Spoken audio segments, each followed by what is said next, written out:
मौत नाई तेरी याद जो आए है लंबी जुदाई चार दिनों दार प्यारो रब्बावरी लंबी जुदाई লম্বি জুদাই। আমার একটা খুব পছন্দের গানের লাইন তোমাদের সঙ্গে একটু শেয়ার করলাম। Good morning everyone, welcome back to my channel সুখের সংসার। আশা করি প্রত্যেকে ভালো আছো, আমিও ভালো আছি। আজকে সকাল সকাল স্নান পুজো সারলাম, বাইরে দেখছি প্রচণ্ড বৃষ্টি হচ্ছে, তাই ভাবলাম একটা কি খাওয়া, কি রান্না করা যায়, কি খাবো আজকে। তাই আমার একটা প্রিয় জিনিসের কথা খুব মনে পড়লো, তো অমনি দেখলাম বা রাস্তা দিয়ে যাচ্ছে, যাই হোক ওই জিনিসটা রেখে নিলাম, দেখাচ্ছি তোমাদের কি করব। তারপর আমি একটু পেঁয়াজ কেটে নিলাম, লঙ্কা, কাজু কিশমিশ, রসুন, তারপরে হচ্ছে একটু আলু সেদ্ধ করে রাখলাম, তারপর হচ্ছে টমেটোও কেটে নিলাম। এই যে লোটে মাছ, অনেকেই ঘেন্না পায়, আবার অনেকেই আবার খেতে পারে না বলে হয়তো খেতে জানে না এই বিষয়ে, কীভাবে রান্না করতে হয় জানে না, খেতে জানে না, কীভাবে রান্না করতে হয় জানে না, সেই জন্য ঘেন্নাও পায়। আমার খুব প্রিয় এটা। তারপর আমি তেজপাতা, গোটা গরম মশলাও রেখে দিলাম।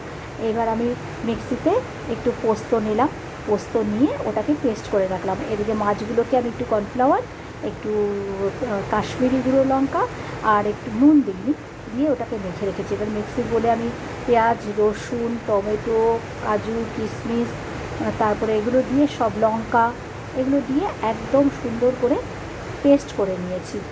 পেস্ট করে নিয়ে এটার মধ্যে কর্নফ্লাওয়ারের মধ্যে আবার একটু বাটিতে কর্নফ্লাওয়ার দিয়ে হালকা করে দিয়ে এটা কড়াইতে তেল দিয়ে একটু ভেজে নিয়েছি। ভেজে নিলে কি হবে, তাহলে জলটা ছাড়বে না, জল নুন দিয়ে দিলে জল ছেড়ে যায়। এরকম লাল লাল করে একটা গোটা করে আমি ভেজে নিয়েছি। তারপরে কড়াইতে তেজপাতা ফোড়ন দিয়েছি এবং টমেটো আর একটু কুচনো পেঁয়াজ দিয়েছি। কুচনো পেঁয়াজ দিয়ে ওটাকে কিছুক্ষণ নাড়াচাড়া করেছি।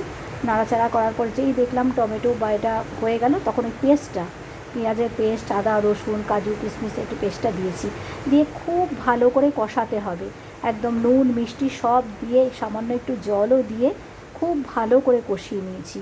কষিয়ে যে আলুটাকে রেখেছিলাম, ওই আলুটাকে একটু ভেজেই রেখেছিলাম আমি, ওই আলুটাকেও দিয়ে দিয়েছি। আলু না দিলেও হয়, কিন্তু আমার হাজব্যান্ড আলু খেতে খুব পছন্দ করে বলে আমি ওটাকে একটু আলু দিয়েছি, 2-3 টুকরো দিয়ে একদম ভালো করে কষিয়ে নিয়েছি।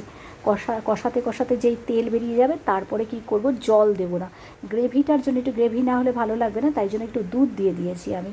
দুধটাকে দিয়ে ভালো করে একদম সুন্দর করে ফুটতে দিয়েছি। যেই ফুটে উঠেছে একদম থকথকে হয়ে যাবে যখন, আর কি একদম নুন টুন সব দেখে নিতে হবে নুনটা ঠিক আছে কিনা, তখন মাছগুলো হালকা করে ছেড়ে দিতে হবে। তো মাছটা লোটে মাছ, তো এটা বেশি নাড়াচাড়া করা যাবে না, তাই জন্য এটাকে দিয়ে আস্তে আস্তে কড়াইটাকে নাড়িয়ে আমি রান্নাটা করলাম। তৈরি হয়ে গেল আমার লোটে মাছের পাতুরি। কেমন লাগলো তোমরা জানিও।